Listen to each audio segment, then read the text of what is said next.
महिला आरक्षण सुधारणा विधेयक शुक्रवारी 17 एप्रिलला हे विधेयक लोकसभेत पडलं आणि देशभरात चर्चा सुरू झाली महिला आरक्षणाची। विधेयक पडल्यानंतर त्याच रात्री सत्ताधारी पक्षाच्या खासदारांनी आंदोलन सुरू केलं।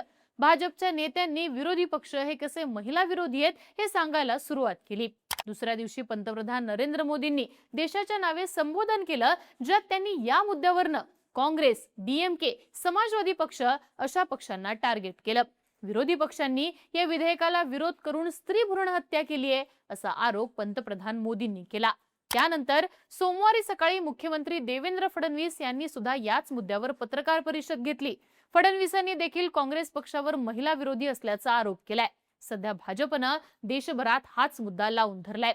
इथून पुढे महिलांच्या मुद्द्यावरतीच विरोधकांची कोंडी केली जाईल असा भाजपचा प्लॅन असल्याचं दिसतंय। त्यामुळे प्रश्न उभा राहतो, महिला अजेंडाच का? भाजपला याच मुद्द्यावरनं विरोधकांना कोंडीत का पकडायचंय आणि हा मुद्दा लावून धरणं भाजपला कसं फायद्याचं ठरू शकतं?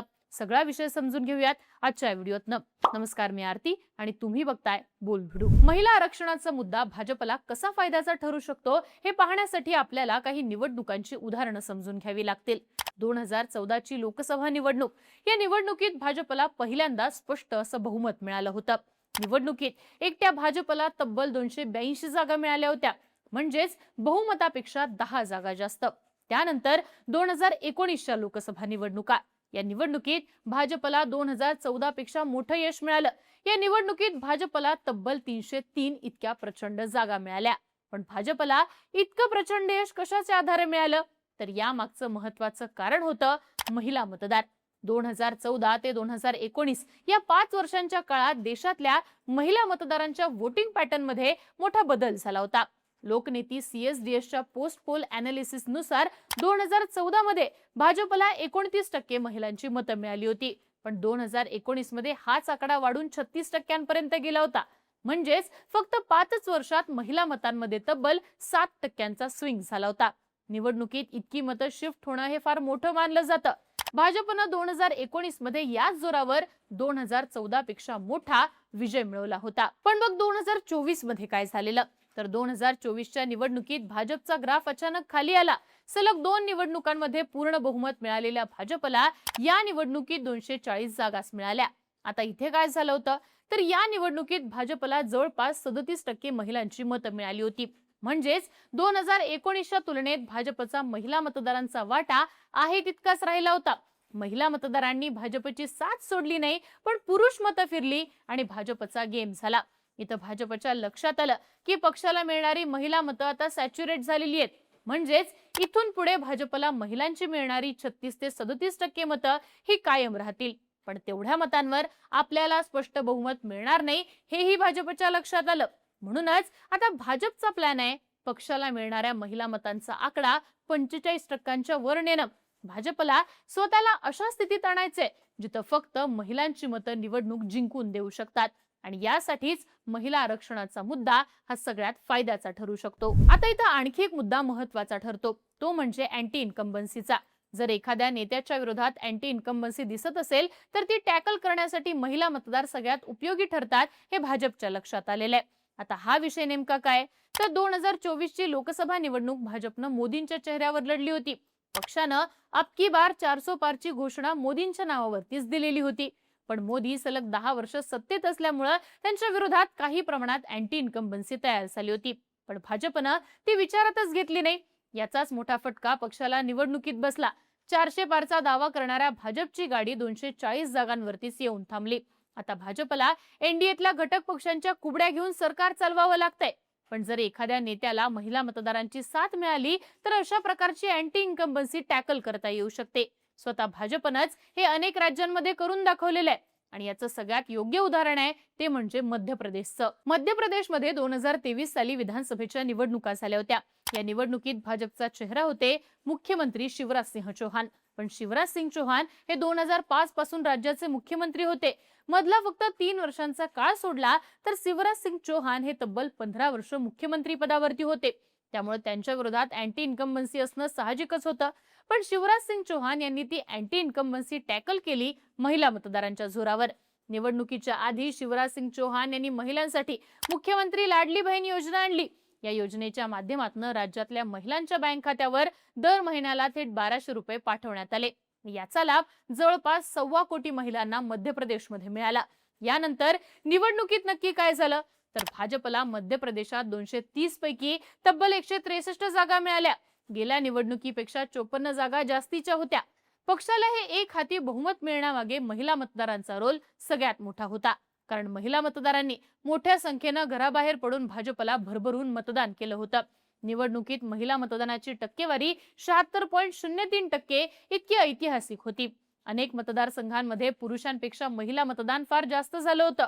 लोकनीती CSDSच्या पोस्ट पोल अनालिसिस नुसार भाजपला तब्बल 50% महिला मतदारांनी साथ दिली होती। शिवराज सिंग चौहान यांनी त्यांच्या विरुद्धच्या अँटी इन्कम्बन्सीचं रूपांतर प्रो इन्कम्बन्सी मध्ये केलं, ते अशा प्रकारे महिला मतदारांच्या जोरावर। आता फक्त मध्य प्रदेशच नाही तर त्यानंतर झालेल्या महाराष्ट्र आणि बिहारच्या निवडणुकीत सुद्धा हाच पॅटर्न पाहायला मिळाला। महाराष्ट्रात नोव्हेंबर 2024 मध्ये विधानसभेची निवडणूक झाली। त्याआधीच्या मे महिन्यात झालेल्या लोकसभा निवडणुकीत भाजपला मोठा दणका बसला होता। या निवडणुकीत भाजपला फक्त 9 जागा जिंकता आल्या होत्या। एनडीएला 48 पैकी फक्त 17 जागा या मिळाल्या होत्या। या धक्क्यानंतर मात्र भाजपनं मध्य प्रदेश पॅटर्न महाराष्ट्रात राबवला आणि विधानसभा निवडणुकीआधी महिलांसाठी लाडकी बहीण योजनेची घोषणा केली। या योजनेअंतर्गत राज्यातल्या महिलांच्या बँक खात्यात थेट 1500 रुपये पाठवण्यात आले। मतदानाच्या आधी महिलांना 2 महिन्यांचे पैसे मिळाले आणि बदल्यामध्ये महिलांनी भाजपला भरभरून मत दिलं। पोस्ट पोल अनालिसिस नुसार महायुतीला या निवडणुकीत 48 ते 52% महिला मतं मिळाली। या जोरावर युतीला 288 पैकी तब्बल 235 जागा मिळाल्या। फक्त 6 महिन्यांपूर्वी भाजप विरोधात जी अँटी इन्कम्बन्सी दिसत होती ती भाजपनं अशा प्रकारे महिला मतदारांच्या जोरावरती टॅकल केली आणि मोठा विजय मिळवला। असंच काहीसं चित्र बिहारमध्ये देखील दिसलं। गेल्या वर्षी नोव्हेंबर महिन्यात झालेली बिहारची विधानसभा निवडणूक एनडीएनं नितीश कुमार यांच्या चेहऱ्यावर लढवली होती। महत्त्वाचं म्हणजे नितीश कुमार हे तब्बल 20 वर्षांपासून बिहारचे मुख्यमंत्री होते, त्यामुळे त्यांच्या विरोधात अँटी इन्कम्बन्सी असेल असं वाटत होतं।